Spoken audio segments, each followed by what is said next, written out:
Welcome to ComfortTV.channel news, where we bring you verified and balanced news from Nigeria and around the world. My name is Faith Kevin. Thank you for joining us. And the headlines: former PDP vice chairman says Nigeria could slide towards one-party rule if convention fails. San faults naval officer in Wike face-off, warns of legal breach. APC fires at former Governor Amaechi over alleged plot against President Tinubu's re-election. Senator Kalu proposes new security outfit to tackle rising insecurity. EEDC commences free prepaid meter rollout under Tranche B of MAF. NUPRC announces December 1 start date for 2025 oil licensing round. On business, Senate rejects NNPCL's explanation on unaccounted 210 trillion naira. Nord Motors CEO accuses Stanbic IBTC of unauthorized 700 million naira debit. On the foreign scene, British firm discovers gold worth $5 billion in western Kenya. Saudi defense minister meets senior U.S. officials at White House ahead of Crown Prince visit. On sports, ex-Man United defender sues club for £1 million over injury mismanagement. And Tassoid wins first ever athletic gold as universities shine at national games. Now the news. A former national vice chairman of the People's Democratic Party (PDP), Mr. Eddie Olafesho, has raised concerns that effort to prevent the party from holding its national convention is creating conditions that could enable a one-party structure in Nigeria. He suggested that obstructing the convention could weaken the opposition and undermine the country's democratic framework. On 11 November 2025, a federal high court in Abuja issued an order halting the PDP's national convention, which was scheduled to take place in Ibadan, Oyo State between 15th and 16th November. The court also directed that the Independent National Electoral Commission (INEC) should not supervise, monitor, or recognize any outcome from the planned convention where national officers were expected to be elected. Mr. Olafesho described the judgment as a culmination of systemic judicial irregularities and alleged that certain actors within the political landscape were intent on weakening the PDP to entrench a single-party dominance in the country. Despite the court order, Mr. Olafesho expressed confidence that the PDP would not be deterred and maintained that the party remains committed to holding its convention as planned. He also suggested that the measures aimed at obstruct the convention was motivated by political interest, seeking to diminish the opposition and consolidate power, warning that such actions poses a threat to Nigeria's democratic process. The former party leader emphasized that efforts to prevent the convention could have wider implications for the country, potentially paving the way for a one-party structure if not addressed, highlighting the critical role of opposition parties in sustaining democratic governance. A senior advocate of Nigeria and constitutional law expert, Professor Sebastian Honorable, has condemned the actions of Naval Officer A.M. Yerima in his confrontation with the Minister of the Federal Capital Territory (FCT), Minister Nyesom Wike, describing the officer's conduct as a clear breach of the law. He faulted Yerima for obstructing the minister's access to a disputed plot of land in Abuja, emphasizing that the officer's actions could not be justified under any lawful military order. Professor Honorable highlighted that while military officers are generally expected to follow orders from superiors, the obligation to obey has constitutional and legal limitations. Citing Supreme Court rulings, he noted that no military service law permits an officer to guard a private construction site, particularly in circumstances where such orders conflict with civil authority. He further stressed that in case of genuine security concerns, civil police, not military personnel, should be engaged. According to him, as the FCT Minister Wike exercises powers delegated by the President of a land administration in Abuja, giving him authority over land matters in the Federal Capital Territory. He insisted that the obstruction by the officer undermined the civil authority of the President, rendering the officer's actions not only illegal under service regulations but also in violation of the Constitution. The senior advocate warned that failure to hold officers accountable could set a dangerous precedent, potentially emboldening security personnel to act against civilians with impunity. The confrontation occurred at plot 1946 Gadua District, Abuja, where FCT officials attempted to enforce a stop work and demolition order over a lack of title documents for the land reportedly owned by a former Chief of Naval Staff, Vice Admiral Awal Gambo, retired. Military personnel blocked the minister and his team, sparking widespread public debate after video footage of the encounter circulated online. Meanwhile, human rights activist and 2023 presidential candidate Mr. Omoyele Sowore criticized the military for diverting resources to protect a retired officer's property instead of safeguarding national interest. Mr. Sowore described the incident as reflecting misplaced priorities and self-interest among public officials, highlighting the risk of eroding accountability within state institutions.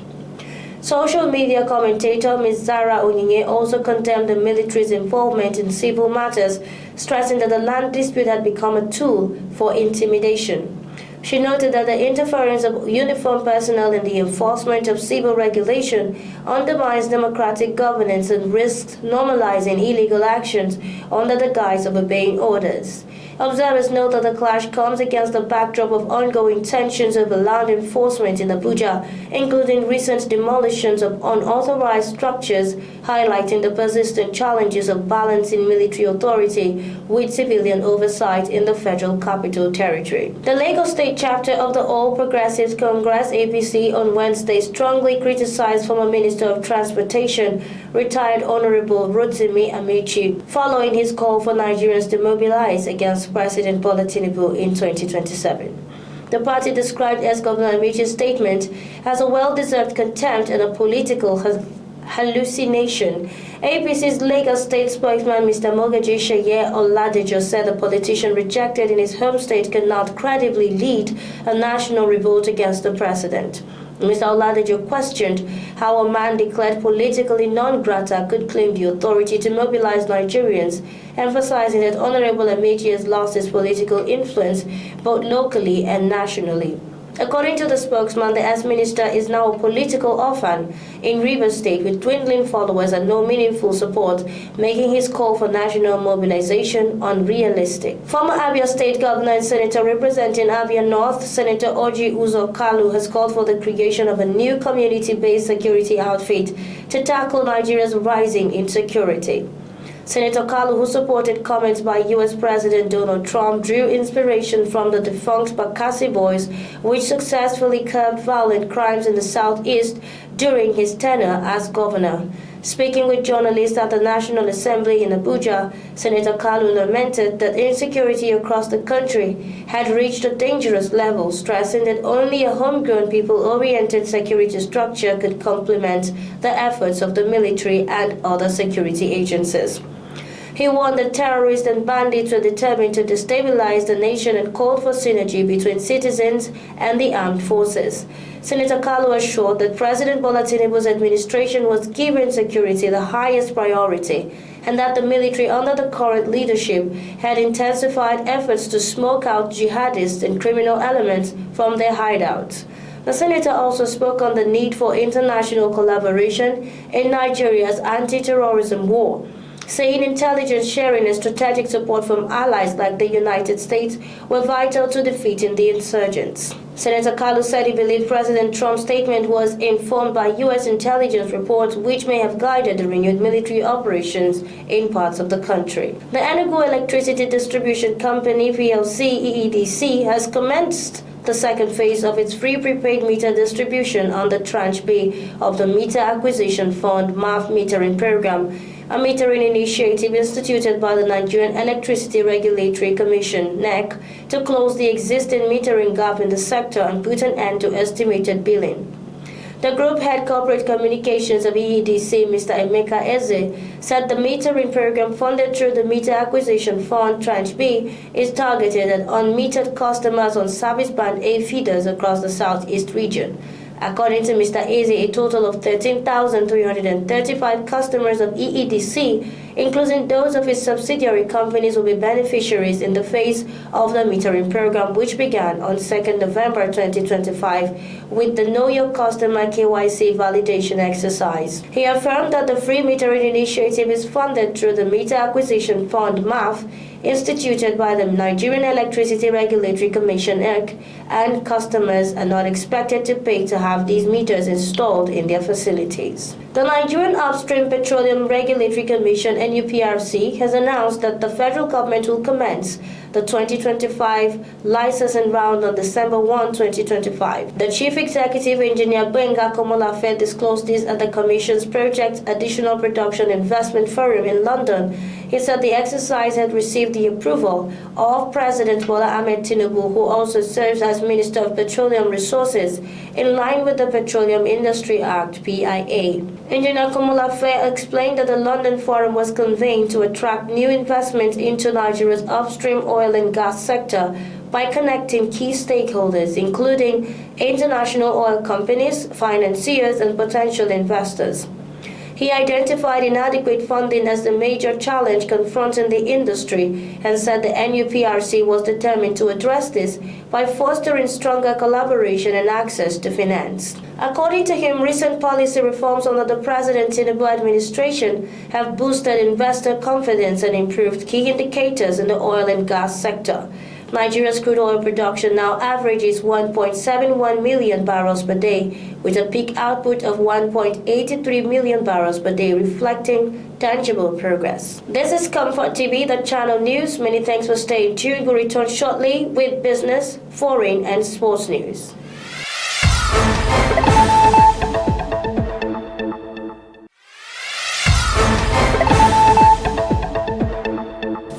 Welcome back to Comfort TV, the channel news. We enter the world of business, where the Senate Committee on Public Accounts has faulted the Nigerian National Petroleum Company Limited (NNPCL) over alleged financial infractions amounting to 210 trillion naira between 2017 and 2023, warning that further failure of the company's management to appear before it will no longer be tolerated.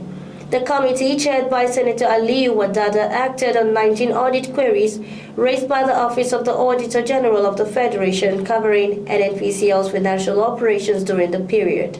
Despite submitting written explanations to the Senate, NNPCL failed to honor an agreed appearance before the committee.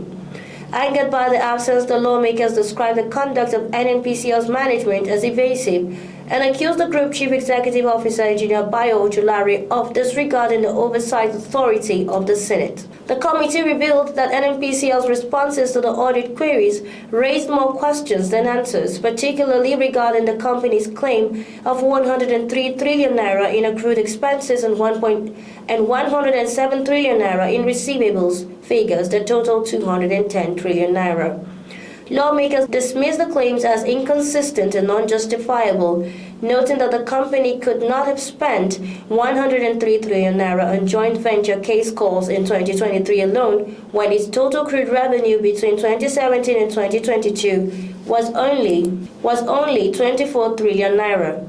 They added that cash call arrangement has been abolished since 2016 under the Buhari administration. The committee also questioned NNPCL's explanation for the 107 trillion naira recorded as receivables allegedly held in defunct banks, without naming any of the institutions involved. Senator Wadada warned that any further absence of the NNPCL chief executive before the committee will be considered contempt of the Senate. He added that former officials of NNPCL and the Nigerian Petroleum Investment Management Service (NAPIMS) could be summoned if current management fails to provide satisfactory explanations.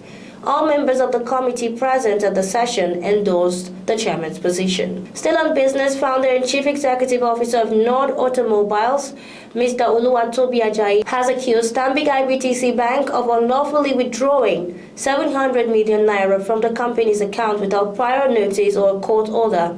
Mr. Ajayi, who made the allegation in a statement released on social media, said the debt occurred in April 2025 amid an unresolved legal dispute over a letter of credit (LC) issued in 2022.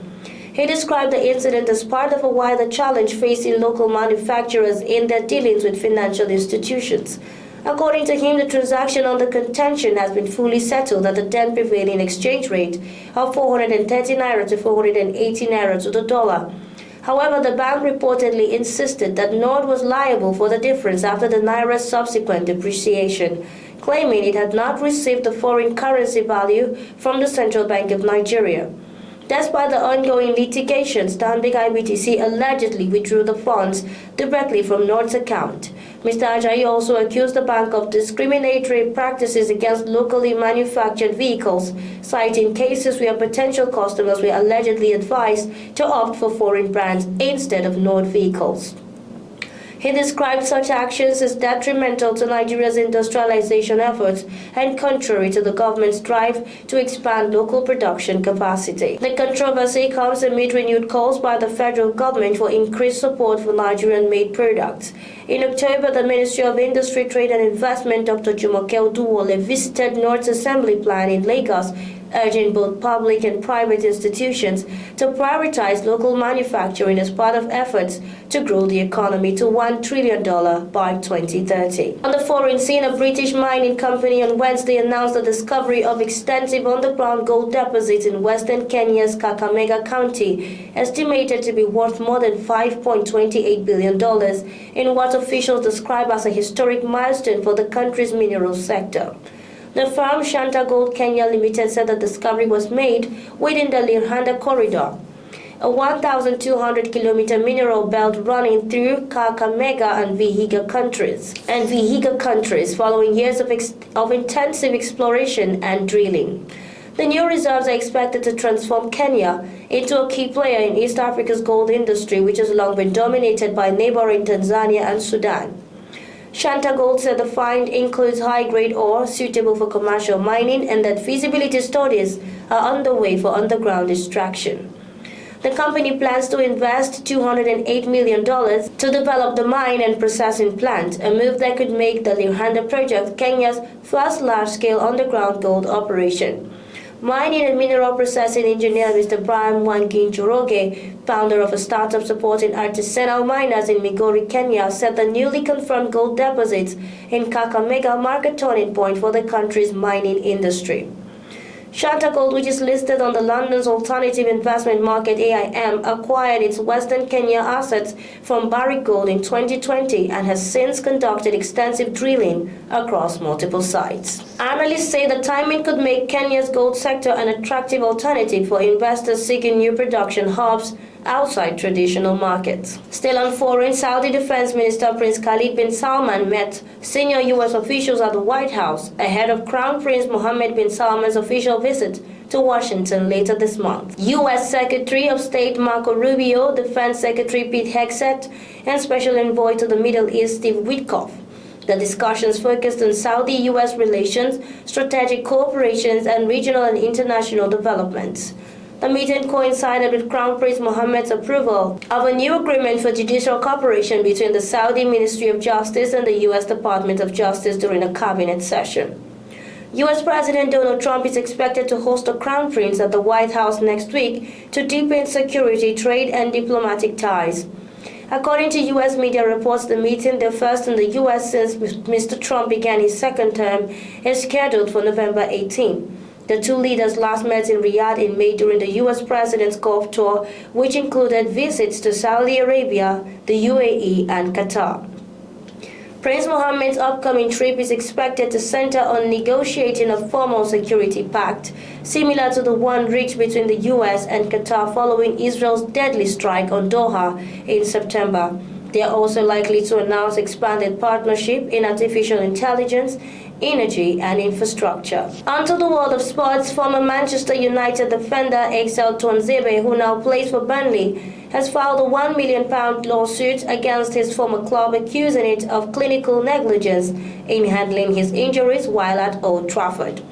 According to court documents, Tuanzebe claims he can no longer play without restriction because of the medical care he received during his time at United. He is seeking damages exceeding £1 million. The case involves a round stress fracture in his lower spine, first sustained in January 2020, which caused ongoing pain and discomfort. A similar injury on the right side in July 2022 is also mentioned in the lawsuit.